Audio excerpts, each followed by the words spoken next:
Hello and welcome back. This is MC1 Gamer bringing you yet another battle report for Age of Sigmar. And this time we are pitting the vampire counts against the Skaven. And more specifically, we're using a Nagash army. So Nagash will be heading up the vampire counts. Now this is going to be a narrative type of a game because it's going to be connected and strung to a couple of other games that are going to follow this. I want to first of all address the fact that some of these models are not painted, and I know some people that have been viewing my battle reports have made comments about this. I completely respect that. I've heard you. I'm definitely taking measures to try and ramp up my painting game. I can't control the opponent's paint. I want to just say also that, please bear with me. I have a lot of stuff that I convert, this Vampire Counts army specifically, from Nagash almost all the way down to the very last zombie is a converted army. Some of this stuff is in middle level where it's been assembled just so I can put it on the table, but there's stuff that I've assembled with using 3 different kits or bashed up with a lot of different things just to fit with a theme. So here's the array of what we have, and here's how we're building it. I put down a battlefield scenario where we do have some realm gates. The idea is that Nagash has essentially walked into a trap, and a specific clan is responsible for it. But this is going to ramp up to include a larger segment of the Skaven armies. Now, both of us had restrictions that were random on what we could bring to the table. So we rolled up, and some things were able to be brought. He didn't have his warp fire throwers. He didn't have a doom wheel. I didn't have flaming skull catapults. I didn't have blood knights or black knights. There were a number of things on both sides that we couldn't pick, but we stayed with a certain theme. His theme was Clan Molder, and one of the hills is also up to +1 to cast. There is a forest right in dead center that you can sacrifice, and you can get rerolls to wound. You sacrifice die 3 of your models. One of these ruined areas causes fear.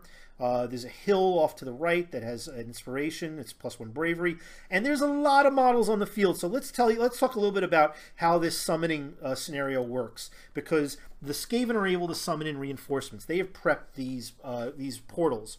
What they can do is they can sit a wizard within 6 inches of a realm gate, and for every wizard beyond the first, they'll get a +1 to actually bring in a reinforcement unit. Now, that reinforcement unit is at the minimum level of what it would be to take that unit on the battlefield normally. So if the minimum is for 10 or for 3 or even 1 for a large model, a monster-like model, that's what he'll be able to summon in. But he could do it every turn. It's in the hero phase. It's not casting, and it cannot be countered. So after he has 1 wizard, if he has a second wizard, he'll get a +1. So it starts off at a 6+. If he has 2 wizards, it would be a 4+ to bring something in. In this game, so we have a huge army volume of Skaven that are looking to take Nagash down, and in doing so, they have some really nice abilities. He's taken the Clan Molder Claw Pack, which is a battalion formation. He gets to reroll rolls of wound for all of his giant rats, his rat ogres, and his hell pit.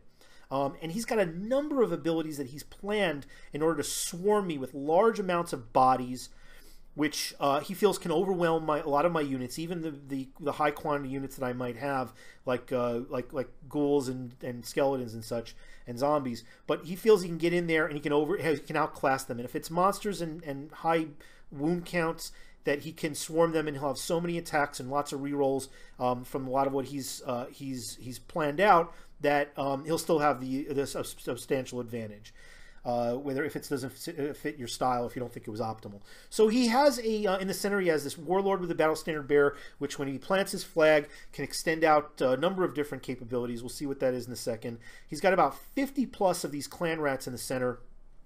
A 50-strong unit of storm vermin. That is what he picks to be the sudden death. I have to wipe this unit out in order to win. That's a dangerous proposition with even 20 storm vermin. Storm vermin at a 50 strong is very dangerous, especially if you consider the fact that if I bring in any like Nagash or any of the big stuff that I have, that unit could chop through most things, just about anything, even somebody as big as Nagash. So he has 2 units of rat ogres. He had 1 over at the portal on the far left, and he has this unit here he has 6 pack masters. So his goal is to use those to really enhance the ability of the rat ogres as well on either side, as well as things like these giant rats, which are going to screen them. And then he's got another unit of this has got to be at least 50 strong of spear clan rats that are going to anchor this side of the table. And he can bring in new stuff, so he's got stuff waiting in the wings, just like I can summon, but his mechanic is a little bit different. But it wouldn't be the normal kind of thing that a Skaven would have. He's got a number of special characters. Queek Head Taker is off this side next to the Hell Pit, within range of the portal. And Queek, I believe, can do some enhancements to the Hell Pit. His general is Lord Screech Vermin King. This is one of his own conversions. He has a nice ability. All units within 13 inches can reroll 1s to wound. That's pretty scary. I mean, when you consider all the stacking that you're going to see as well, that's a very scary proposition. And of course, he's starting off with the rat ogres nearby, and the clan rats, and of course the plague monks. So then he has Throt the Unclean. This guy is a monster hunter. So I'm sure this guy's going to be prepared to go after Nagash, who counts as a monster, as well as other things that I have that are monstrous. He can do die 6 wounds per wounding a wound that gets through a save. So if he can get a couple of those through, he actually could kill Nagash in one turn, if not severely wound him. And then on my side, I have my Questing Knight Hex Wraiths.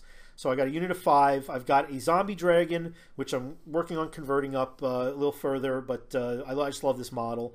I've got a unit of about 5 or 6 of the Crypt Horrors. Those are my werewolf conversions. You can see in the back I have these kind of like Batwing Pegasi on these columns. Those usually I use as Vargeist, but I'm testing out, and I just got in, and I'm starting to build up a bunch of the Morghasts. So those are 4 Morghasts. So I'm going to have regular Morghasts on the field in future battle reports, probably about 2 or 3 battle reports down the road. When I finish building them up, and I'm going to have them painted before they hit the battlefield. These guys are also going to be redone, but these are like kind of my Peg Whites, I call them. So instead of Pegasus Knights, they're Peg Whites, but I use them as essentially Vargeists. I have a conversion of some Knights that are going to be on them, and I'm going to put them on a different basing structure because I want to use those columns for terrain. But those are for this game. You'll see that those black-winged Pegasus are Morghasts. Then I have my converted up Men-at-Arms zombies, and you just see the base of Nagash there. So we'll probably see him a little better in the next slide. So I have Nagash. I've converted him up. He's not straight out of the box. It's a big conversion there as well. He's got a couple of Spirit Hosts holding off his staff, but he's holding his own sword. And of course, I did a thing with the base where I've got a whole bunch of different types of units just kind of emerging out of from summoning. I've got I got that 20 strong unit of zombies, but I have about 38 ghouls with a Ghoul King, some bat swarms. These are meant really just to help me against shooting. I don't know what he's going to bring in. I don't know if he's got any ambushers at this point either. So I don't know if any gutter runners are going to pop in. And then I've got a unit of archers, I think about 24 strong. That the skeleton Pegasus that you see here, I usually use as fell Pegasi or fell bats. And I have about 6 or 8 of them. Those are also going to be painted next time you see them. Well, maybe not next time you see them. I've got a couple battle reports that I filmed at this level of painting, but those are being worked on also. They're also being rebased, so they should be much more impressive. A couple battle reports in, so again, bear with me, guys. Those I'm going to be using as Vargeists. So first engine, and then here's the newest conversion that again is right on the painting table and being worked on as we speak. They've already been primed and had some of the first wave of paint layering. These are my Vargulfs. So you can take Vargulfs now as units, a unit of Vargulfs. You can take more than one. We have the 2 Realm Gates. If you don't know how Realm Gates work, not only do you have a chance to lose guys as you move through them, on a roll of 1, sorry for the blurry picture, you will lose a model, not a wound, a model, so that's very dangerous, but you also roll 2 on the random table, and it changes every battle turn. So in this case, this one causes fear, and it has the mystical one where on a roll of 1 you're befuddled, you can't do anything, or on a 2 to 6 you're ensorcelled, you get to reroll wounds. But if you want to go past through the Realm Gate, if a wizard is there, you can reroll that 1 failure, but if not, it's just a regular one. This one is a double whammy, because this one is you're slain on a 1 automatically. You can't re-roll it if you have a wizard nearby, so it's a double one. If I have to roll for the wizard, and I have to roll because it's a deadly piece of terrain, anybody who moves through or starts on that piece of terrain. Inspiring Bravery is also +1, which is nice, but of course Undead start with a 10 Bravery, so it's not as big of a deal, but it could come into play. So I get the first turn, which is kind of backbreaking in some respects, because I get to now, you know, it's Nagash, so you'll see how this turns out for the first turn. First thing I do is I use my Ghoul King to cast the Black Hunger on the ghouls. This can be on, not on the ghouls, on the Crypt Horrors. This can be on any Flesh Eater unit, which is ghouls, Vargulfs, or Crypt Horrors. So the Crypt Horrors were in range, and I had a plan for them. This gives them an extra attack, and you know, these guys already get lots of attacks, so getting one more is of course going to be crazy. So I think they get like 3 each, with the champion at 4. Now they all have +1, which is very nice. My Necromancer throws a Mystic Shield on the Zombie Dragon, who has an innate 4+ with a rider. This one doesn't have a Vampire Lord as a rider, but with a rider, it would be a 3+ base. But now he's got a 3+ with the Mystic Shield. And then Nagash, of course, puts a Mystic Shield on himself. He's going to be able to cast 8 spells in this game until he starts getting wounded, which will start substantially dropping the amount of spells that he casts. And there you can probably get a little scene of the base where some Black Knights are popping up out of the ground. So he now has a nice armor save, and he also can save against mortal wounds on a 4+. So I summoned some additional zombies. Zombies have a great mechanic. As you get more than 10 of them, you start getting +1s to attack. They only start at 6 up, which is awful, but you got to consider they're zombies. They're, you know, brains, you know, they're really slow. As you get, for every increment of 10 up to a maximum of when you get 30 or over 30, they can keep getting pluses because of the swarm of the zombies. I love how fluffy and how appropriate that is, and it's really kind of powerful on the battlefield too. I've played with these guys a number of times. So I have these, like, you know, half made up guys that I threw down there. I figured those are the first ones I'm going to remove as models until I finish making them and painting them up. So again, forgive the paint job. Now I have 40 of them because Nagash summons in double, and I could have actually gotten a lot more if he'd rolled really high for this summoning. But now I've got 40. And the special rule for zombies is, and this happens in the command phase when you summon, is that at any point in the command phase, if they're within 1 inch of another unit of zombies, you can merge them. And merging them means that they get those accelerant capabilities for volume, for numbers in the new unit. So now they're getting hits on 3+, which is not bad. They don't get extra attacks, but what they swing at, they're going to have a good chance of hitting. So then I continue with Nagash's crazy round of summoning. I summon 3 more Crypt Horrors and put them in front of these Spirit Hosts that I have on my right of the table. And then I put in another unit of Hex Wraiths. So throw those in the center of the table, getting the benefit of some of the terrain with a +1 save. Hex Wraiths are far more combat effective than they used to be. It used to be the main thing was just to pop them through with their Soul Stride ability. Now they have a Soul Stride ability that's been a little bit diminished, but they're much more effective in combat. They do much more attacks, and they have armor now because there's no magic weapons. So the only thing is that any ethereal units don't ignore all Rens. So I summoned some skeletons, and then I decided to move this unit of Crypt Horrors through the Realm Gate to try to snipe some of his characters on the other side of the table. And the rule with the Realm Gate is that there's no proximity limitation. You don't have to put yourself, a minimum of a certain distance from enemy units. If there's enemy units by that Realm Gate, you can port in right at that Realm Gate and basically be right up in their grill. So I did so, but of course I succumbed to that roll of 1. I had like 6 rolls, and I rolled a 1 on a couple of them. Was able to re-roll with my caster for the nature of the Realm Gate, but because it was deadly on the terrain, I had to, I rolled for the deadly aspect, and I had to stick with those. So between those two, I lost 3 of the models, but then I left, and that's a lot of wounds, by the way. But I was able to pop 3 of my Crypt Horrors right next to Ikiclaw and the Hell Pit and the other pack. I don't remember if I mentioned he's got 6 Packmasters. There's a lot of Packmasters. You'll see why that's important. So I want to try and take this guy out as quickly as I can. Then I move up in movement. I move my Zombie Dragon onto this hill so he can get extra +1 to his save, as well as the Hex Wraiths to put a threat onto the right side of the board where he has a good cluster of these clan rats. I move up the Vargeists also to gain a benefit of the terrain, but kind of to lay an ambush if anybody tries to move in on these archers. And then just move a few of these other units further up, and all these hills that these walls that you see also, if you're within 6 inches and on the opposite side of it, shooting. So I got 24 shots. And because of the volume, I think I get extra shots here. I'm not sure if I get extra shots or if I get extra hits, rolls to hit. I'll have to look at it. Whichever way it was, that's the way we did it because we looked it up at the time. And I laid into the Plague Monks. There were a lot more Plague Monks before I started. Plague Monks don't have the greatest defense, and I know that they're crazy in their offense. So, and they're also within range of the Screech, so they're going to get those benefits from his command ability. I did not want to mess with these guys. So I shot at them with everything I had that was in range, and I probably took out about half of them, maybe a little bit less, but still, that was good. And I was happy that I thinned those out a little bit. I also breathed off a few, no, I actually went to go breathe with the Pestilence Breath. That is a 9-inch from his snout to the closest point of the guy, one of the guys in this unit. And I missed. You know, it's just a 1 roll to hit. I think it's a 4-up, but I missed. So we go to close combat. I pile in with my three Cryptars and go after Ikiclaw and almost kill him. I take him down to only 1 wound, which sucks because I wanted to finish him off, and that was with all the extra attacks that I got. He fights back with his Hell Pit Abomination, which is enhanced, I think, by Ikiclaw, and he almost kills off one of these Cryptars. So I think this kind of was a little bit of a flub. Battle Shock, because of all the shooting damage I did to the Plague Monks, he actually loses another 5.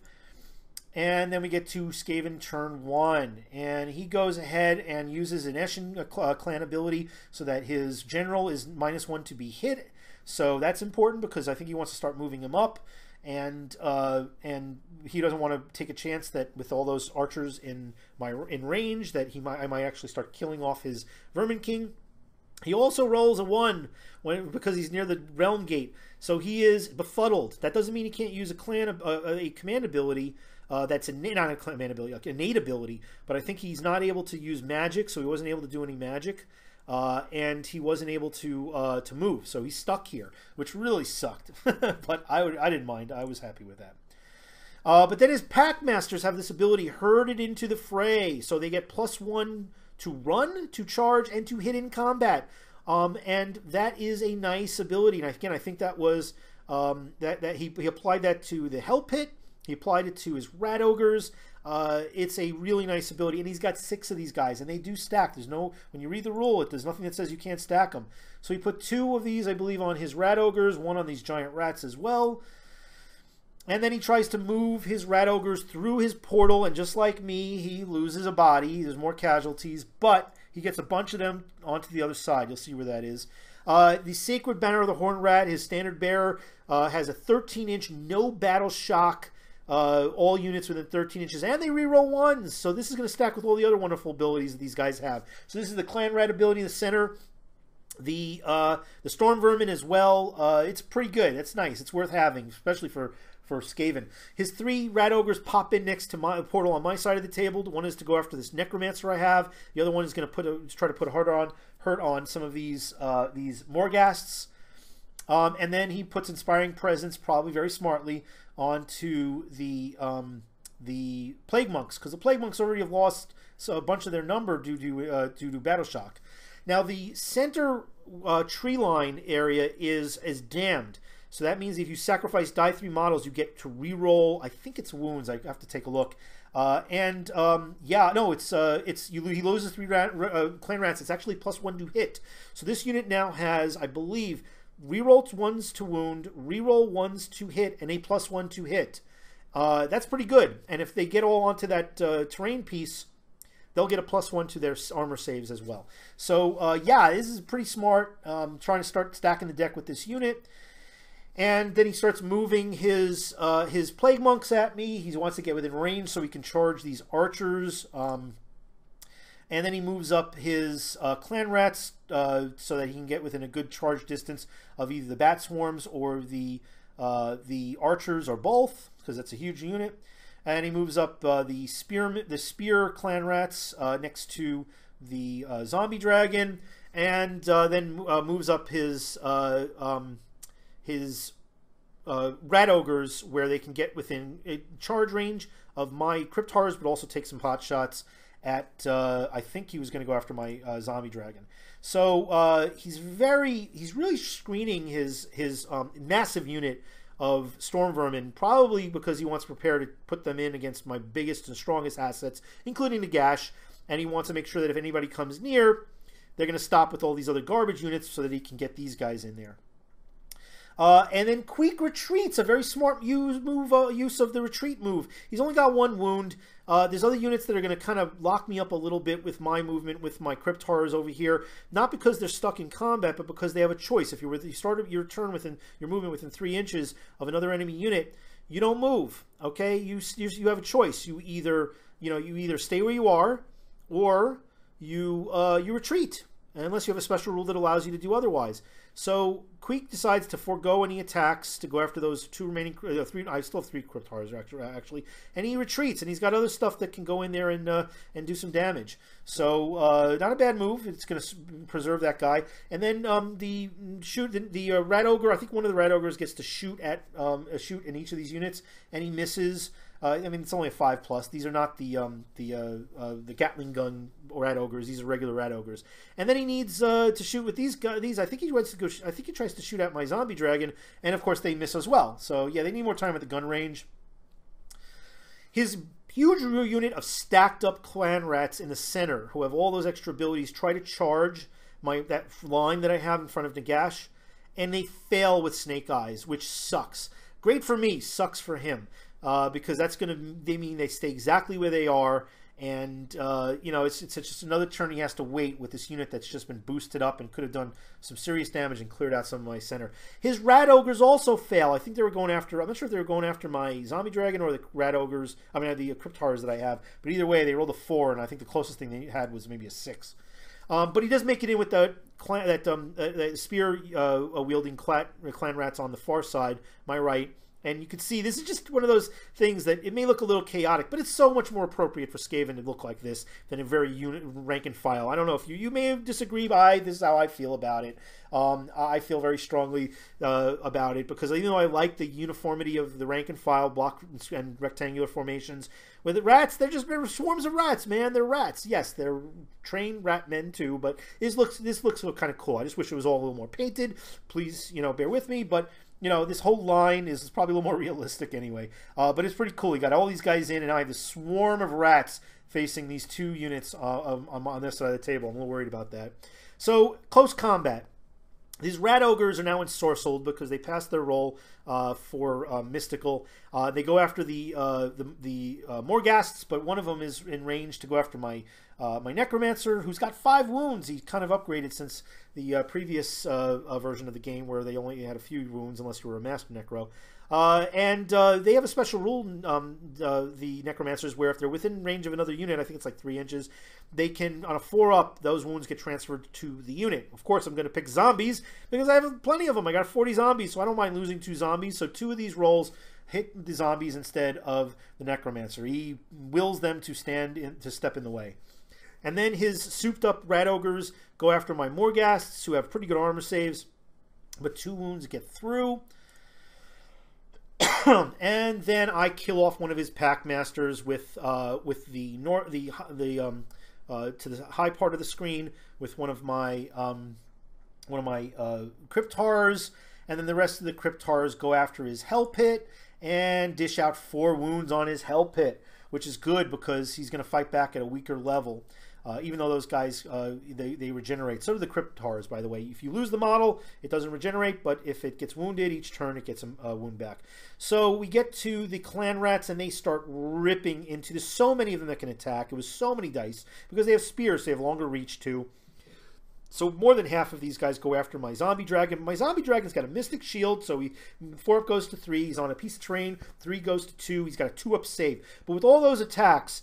I was really kind of scared because he must have had like 40 dice that he was throwing out there against this Zombie Dragon.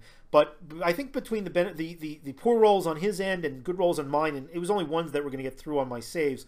Only 1 wound got through, but still, this is a scary proposition. You throw enough attacks against somebody who's got a 2-up armor save, you're going to start failing armor saves. Bet on it. And these monsters get weaker as they get hurt, and you could wipe them out in 1 turn, even with just garbage units. They're not garbage anymore. They definitely have a place in this game, and they definitely are more effective.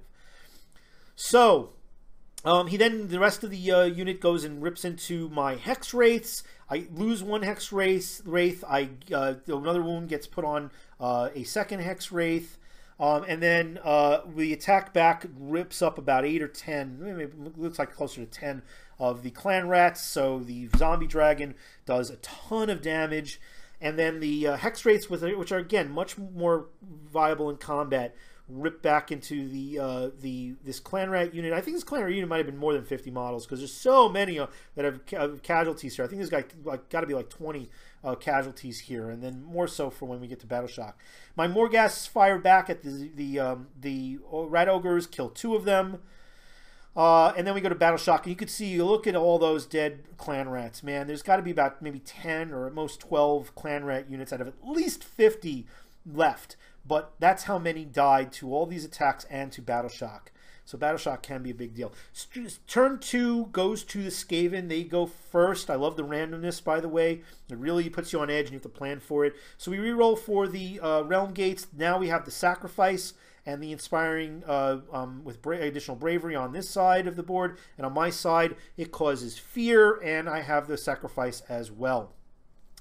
The Throt sits in the back of the pack. I think he does some of his ability where he can allow either rerolls, I think it's rerolls, or some enhancement to the Storm Vermin. Then we go to some casting in his hero phase, and he uses the Dreaded 13th. Nothing like what it was in 8th edition. Dreaded 13th is not nearly as good, but it's still very good because it can do mortal wounds. And he concentrates that on my Crypt Horrors and wipes them out. So my Crypt Horrors are now all gone on this side of the board. No regeneration, healing back lost wounds. They're dead. His command ability is 13 inches from Screech, and everybody within 13 inches now can reroll 1s to wound. So all these units are now are still going to be enhanced in that way, which is kind of scary. And then he uses this is very risky, man. He put his Hell Pit through the portal. If you rolled a 1, he did have a wizard within range to be able to reroll it. So if he had to roll 2 1s, one in a row. But if he did it, it would have been lost. But if it was lost, the way the wording is that Hell Pits, if slain, can return. And it uses the verbiage slain on the Realm Gates. You are slain if you roll a 1. So if by the letter by the wording of the rules, I believe that even if the Realm Gate sucks you in, somehow that Hell Pit Abomination fights its way through because it just says slain. The way it's worded, I think that's doable and allowable. I had no problem with that whatsoever. But now he's over on that side of the board where I've got a little. I think that might be a little bit of a problem. We'll have to see. So his clan raid in the center that failed its charge previously now sacrifices a few more to the damned forest. So now he's got the rerolls of 1. He's got a +1 to hit. This unit's immune to battle shock. I mean, it's a lot of stuff. So he actually, I'm not sure if they're in range for the battle shock. I'll have to take a look and see because they were moving up even though they failed their charge. They might be out of range of that battle standard bear. So he moves his rat ogres further in to go charge against my Crypt Horrors. They have been enhanced by the Packmaster. And now there's really very few people on this side of the table, so he moves into the forest, his 2 remaining Packmasters and Ikit so that he gets the +1 to saves should I either try to go after them or shoot. And this Ikit has only got 1 wound left, but he still can contribute to this battle. So I believe he consolidates these clan rats all within the footprint of the forest. So now they get +1 to all their saves. Really, this unit is kind of scary. It's only a unit of clan rats, and even though it's a unit of clan rats, it's got so many buffs now that it's as effective as just about any elite unit would be. So he charges in with his plague monks. They make it into the archers. And these clan rats that I'm a little bit scared about have gotten into my front line here, my speed bump, and he's got a couple of them at the back that are just kind of trailing off. And the reason why is he wants to stay within range of, I guess, the battle standard bearer. So yeah, that's a thing which works. Keep that in mind and put that in your back pocket. His rat ogres make it. His Hell Pit Abomination makes it as well. So they're all within range to start putting in a hurt on my forces holding off the right side of the board. And then this is just a vanity shot. I wanted to show just a clustered battlefield with over 300 models on the table. This is a big battle. This would be a big battle, and it looks kind of like a little bit, just a little bit, like it might have looked in 8th edition. Yes, you can play with block formations, and it could look really cool. It can be a little chaotic. I suggest using tokens to note when people have attacked in a combat phase, so you don't make that mistake when they've already piled in and made their activation for attacking. But, you know, this, I would like things to be a little bit better painted. They will be, but it just illustrates how complicated a battlefield can get, but also that there are tactics, there are strategies in this game. This game is not, you know, easy mode like people have been saying. Play the game, people. You will learn, you will see, spread the word if you have, and if you've been enlightened. There is a lot of depth in this game, and you can see it just by this picture alone. The moves, the feints, the alterations, the abilities on the battlefield to stack up into the synergies, using terrain to your advantage, using terrain to other people's disadvantage, all those things that can be in battle lines, you know, different formations, units within range of each other, enhancing each other. This illustrates a ton. You can see so much on the battlefield. Even if you just look at it and you don't know how the game works, I highly recommend that people, you know, try to spread the word to other people that the game is not just scrum in the middle. It's not. If you play the rules wrong, like I did in my first 2 games, and like most people do when they first played this game, then that's the kind of game you're probably going to have. But I highly recommend you take a look at this game and just give it a shot, especially if you have the models already. Don't burn them.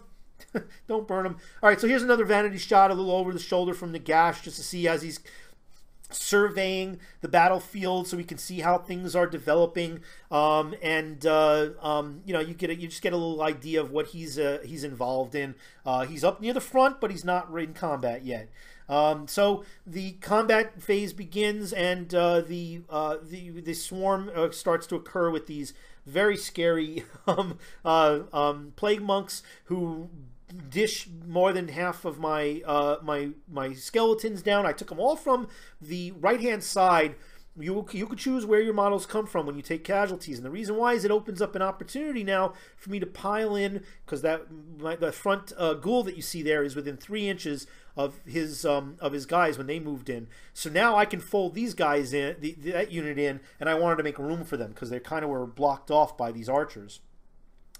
So his he moved in and did that, and I took a couple of wounds off of his hell pit, which healed back some of the damage that they took before. His rat ogres, I forget, I don't know if this was out of order or whatnot. It looks like his rat ogres took a couple of wounds from my cryptars. I think my hex wraiths dish a bunch of the clan rats on the far right. And I don't know if I don't know if I'm from range or if I failed the roll, but he starts attacking with the one remaining ogre on my necromancer, who's down now 2 wounds.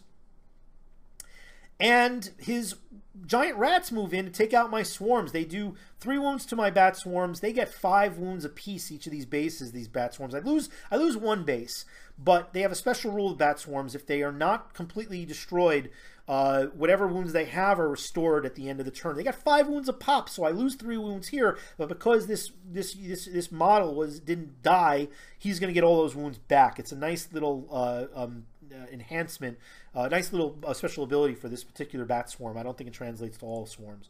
Then my ghouls kill off another 3 or 4 of the plague monks that were that ripped into my skeleton archers, and then his ogres put a hurt on my crypt horrors. I lose 1 or 2, I forget, and there's 2 wounds remaining on this one. So his rat ogres pile in on my and I don't think this was the rat ogres. This might have been the clan rats that are now starting to take a turn. So they do a couple wounds on the bat swarms. The Morghasts by my realm gate kill off his last remaining rat ogre. And then, because those giant rats folded in on my bat swarms, it put them within 3 inches of Nagash. And that's how this stuff works. It's not at the start of the turn. It's at any point in the turn. If you wind up through whatever pile-in efforts from your opponents, or even yourself, you can put units in range of other units that had not been at the beginning of the combat. It's something to keep in mind. So he actually activates Nagash, who, amazingly enough, is the first time I use him in Age of Sigmar, he's activated by a bunch of giant rats, and now he's going to have to attack some giant rats. So I kill off a ton of giant rats. There's like 2 giant rats left. With all of his attacks, I don't even think I rolled even that great. I think I rolled mediocre. I killed like, what, 3, 6, 7 giant rats. So what? They're giant rats. But it does illustrate that Nagash can get in there and mix it up pretty well. So, Battle Shock. He lost a ton of these Plague Monks, so he loses a few more. And you can see the Plague Monks are starting to thin out. All the giant rats, just they feared Nagash. And then, well, they should. Because giant rats against Nagash should never happen. But they did. And the last 2 remaining giant rats thought better of it and ran. So, more clan rats on the far right side take off because they're facing the onslaught of the Hex Wraiths combination with the zombie dragon. And then we go to turn 2, and this time I win the first turn. So I decide to, well, I roll for the banners on each of these skeleton units. There's different mechanics for undead. The skeleton units typically have banners that allow them to roll a die 6 and restore lost models. Some of the mounted units, the cav units, can only do die 3, which makes sense.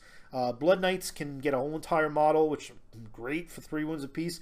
So I get a couple of these archers back. I get another one. Just so you know, the Flesh Eater units cannot replace models, but they heal wounds that they've lost on those that still exist.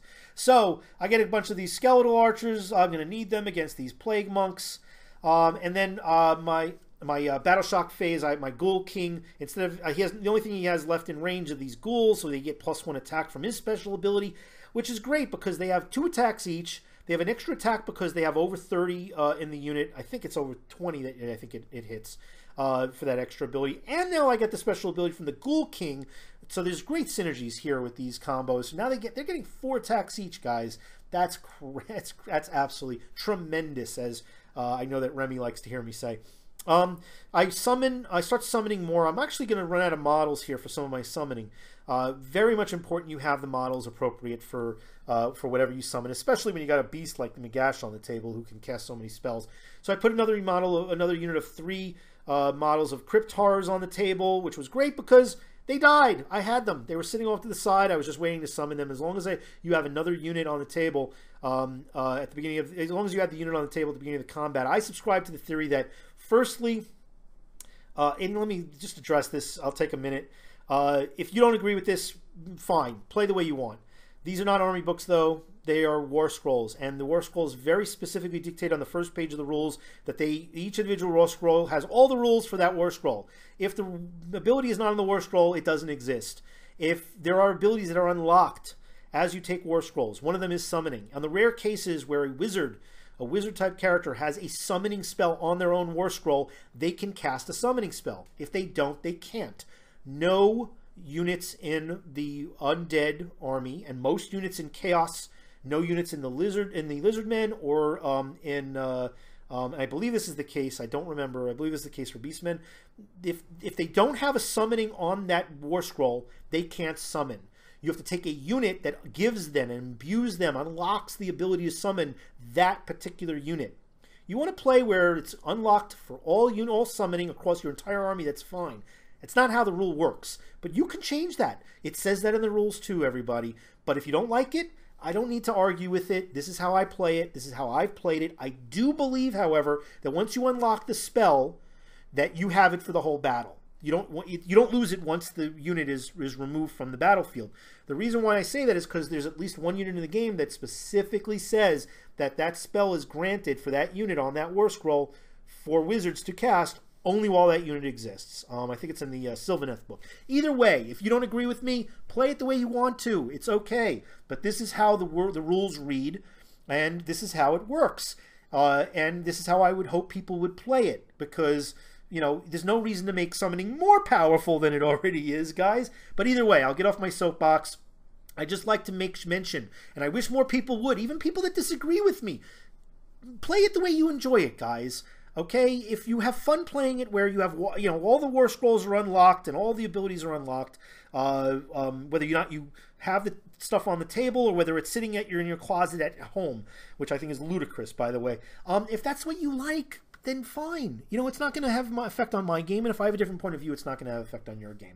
So more power to you. As long as you're playing Age of Sigmar, I don't really care. And if you don't play it, I don't really care either, but I hope you do. In any case, I summoned some more of those guys. Then I use this one game ability, once per game ability for the Mortis engine. He has this within range, as long as he's not injured, it's 9 inches. If he takes wounds, it diminishes. He can do this mortal wound effect, which dishes more damage to those clan rats, and heals up other units within range. So that's a nice ability, but it has to be done in the hero phase. And then I teleport my zombies, because who cares if I lose a handful of zombies to the portal? The difficult terrain thing is not in effect anymore on my portal, but it's still the standard portal rules. And I lose 4. So what? But I want to get over here and finish these guys off before they become an issue on this side of the table. Then move in. I move up my Vargulfs and my Vargeists. I want to go after that Vermin King.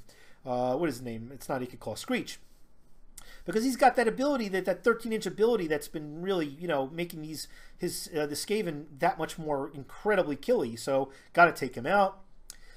And then I move everything else up here to go after his Hell Pit and his Rat Ogres that are anchoring this side of the table. And then I charge with my zombies, and you'll notice that Ikitclaw is amongst the zombies because I had such a huge swarm. I could have just corralled him. We just took out one of my zombies and put Ikitclaw in the center, because that's exactly what would have happened. So yeah, it was pretty cool. Swarmed all around them. Then I made the charge with the Vargulfs and the Vargeist. This Vermin King is in trouble. And was able to make the charge with these, with my Crypt Horrors into his Red Ogres and the Hell Pit. And then combat. So I start off with my Crypt Horrors, and they finish off with the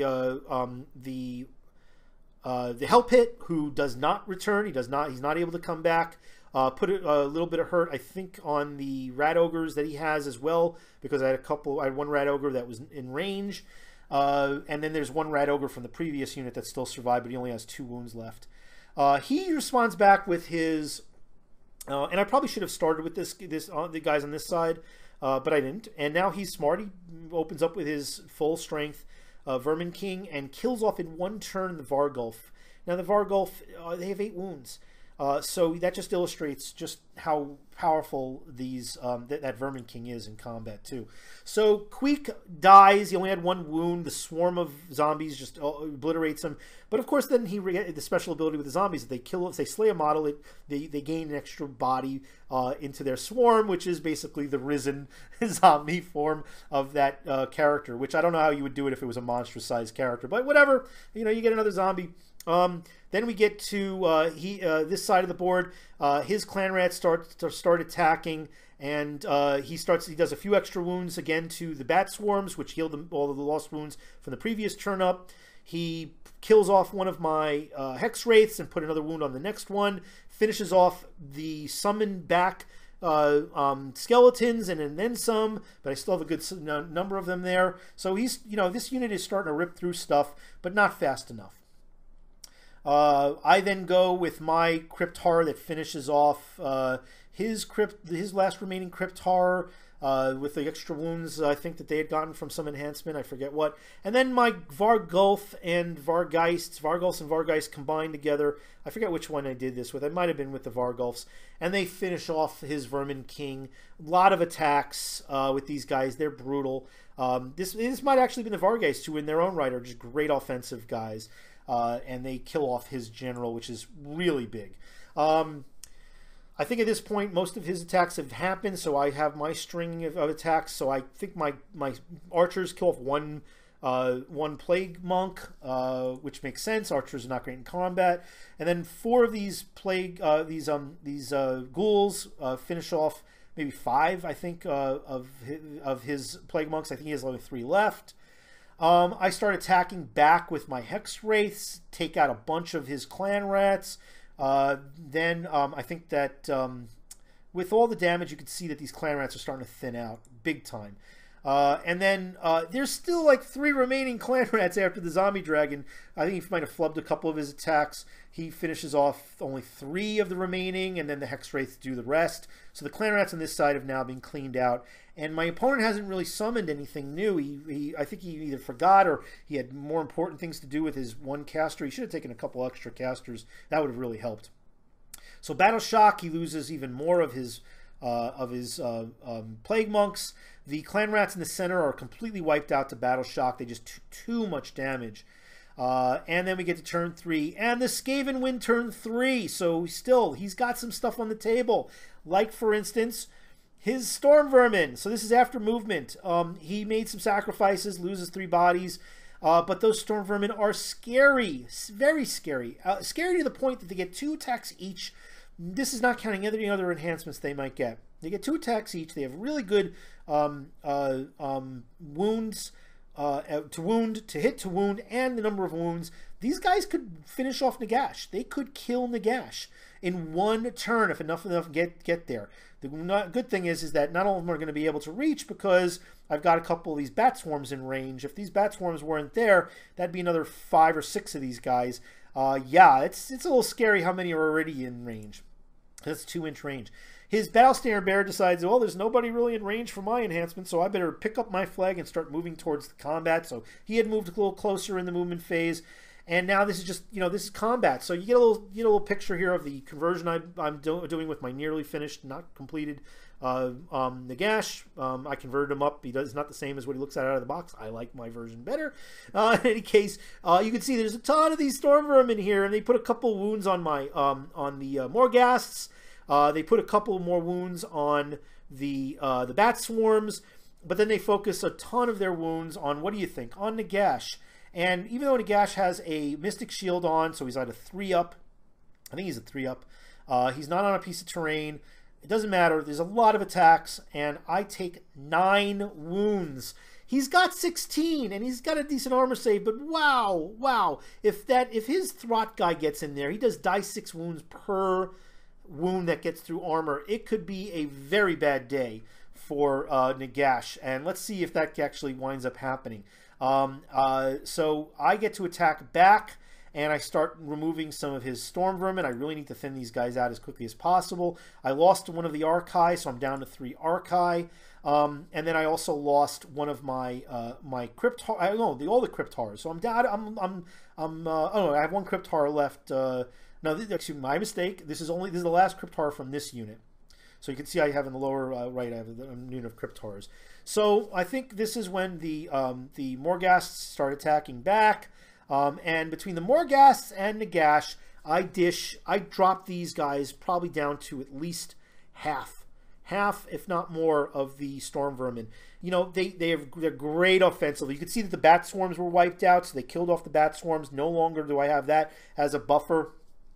But I have, I'm down to below half on my wounds for Nagash, and he's still got plenty, at least as many Storm Vermin in range as before. So there's a really good chance if he gets first turn that he could wipe this unit out, and that he could use this unit to wipe out Nagash. He could wipe out probably those Archai because they just get so many attacks. Before we had finished up, it looks like the Throt wasn't in range to hit Nagash, so he went after this one of the Archai, the Morghast Archai, kills him in 1 turn. That's 6 wounds right there.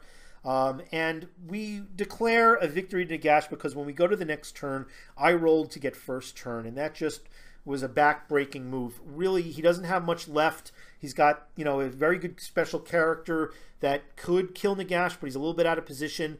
Those Storm Vermin could do it, but after getting attacked first, there's a good chance I'm going to thin the ranks where he's probably not going to finish off Nagash unless the rolls really go against me. But he's got nothing else on the battlefield on that side. I've got zombies on the other side that probably will take out his 2 Pack Masters without a problem, not counting the fact that I have good flyers nearby in the Vargulfs and the Vargeists, one of which would probably have gone and helped out against the Storm Vermin. So yeah, here's what we see on this side of the table. So this was a failed effort by the Skaven, but there will be implications for the follow-up game. Absolutely, there will be implications. Of course, Nagash is not going to sit tight with this either. You can see this is all that was left of before we even started this next battle turn. And that's it, guys. I had a little bit of a hiccup between the last slide and this tag here. But thanks for watching.